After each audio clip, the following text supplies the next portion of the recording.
নদী ভাঙ্গুলি এলাকা একান্ত অতি জরুরি আমার এলাকায় একটা ভেরি বাঁধের দরকার, যেটা না হইলে আমার এলাকার বাড়ি ঘর তলাইয়ে পানির সাথে বিলীন হয়ে যায় এবং সাধারণ মানুষের গবাদি পশু সহ ইত্যাদি বিভিন্ন মালামাল নিয়ে চলাফেরা করতে অনেক কষ্ট হয়ে যায়।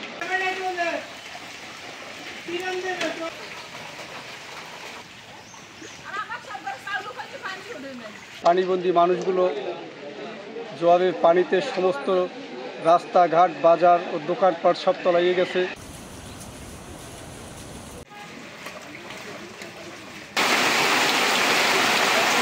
এত অসুবিধে ঘরে ইমান পানি উঠে কাদা তোদা এই গাছ গোছ পচে যায়, খুঁড়ি খেড়ি ভাঙ্গে পড়িয়ে যায়। এখন তাই আমি মাতারি মানুষ। কালকে রাত্রে হইতে আমরা সারা রাত বয়ে রয়েছি, চুলা টুলা সব ভিজে রয়েছে, পানিতে তলায় রয়েছে, কোনো কেউ আমাকেও খোঁজখবর লয়, চেয়ারম্যান না, মেম্বার না, কেউ না। State University of Bangladesh. Admission going on. Please confirm your seat.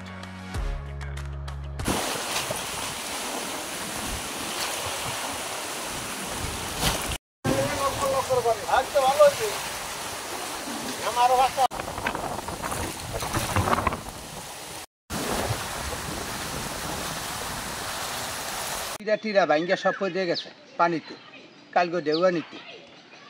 এরপর যে এই আশপাশ পুহের পুষ্করণী সত্তর ডুববে, মাছ আনা যায় না, যা আছে সবই তো যায় আর গেছে।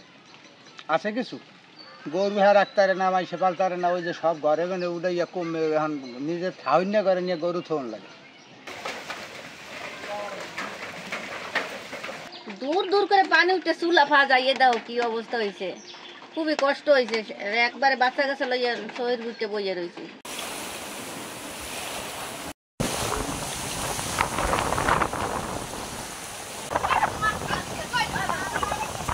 সামগ্রিক আসলে কর্ম পরিকল্পনা আছে। আপনারা জানেন যে আসলে গত অর্থ বছরে যে ঘটনা, এটা আপনারা সবাই জানেন যে এই জন্য আসলে এইভাবে প্রকল্পগুলো করা হয় নাই।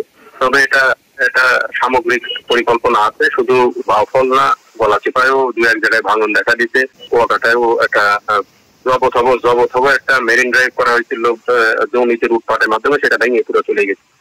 এইটা আসলে এই সব বিষয়ে পানি উন্নয়ন বোর্ড, আমাদের মাননীয় উপদেষ্টা ম্যাডামের সাথেও কথা হয়েছে, এটা পানি উন্নয়ন বোর্ড কাজ শুরু করবে। তবে পানিবন্দী যদি লোকজন থাকে, আমি ইউনো সাহেবকে এখনই বলতেছি তাদের কিছু শুকনো খাবার দিয়ে সহযোগ করার জন্য। ঠিক আছে।